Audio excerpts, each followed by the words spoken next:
ఋషులందరూ ఒక్కవైపు, అగస్త్యుని మంత్రదండం ఒక్కవైపు అన్నారు. ఆయన అగస్త్యుడు అక్కర్లేదు, ఆయన మంత్రదండం ఇలా చేయబెట్టుకునే ఒక దండం ఉన్నదే యోగదండం, ఇది చాలు మొత్తము ఋషులందరికీ సమానం అన్నారు. అంత శక్తి అట దానికి.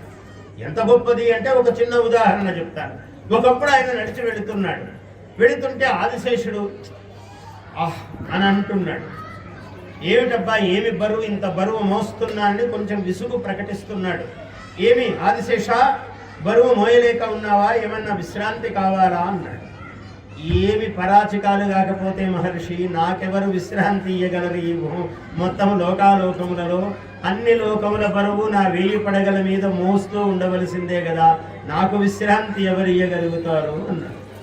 అంటే నీకు కావాలి అంటే తీసుకోండి విశ్రాంతి, నేను ఇస్తాను అన్నాడు. మీరు ఇస్తారా అన్నాడు. ఇస్తానన్నాడు.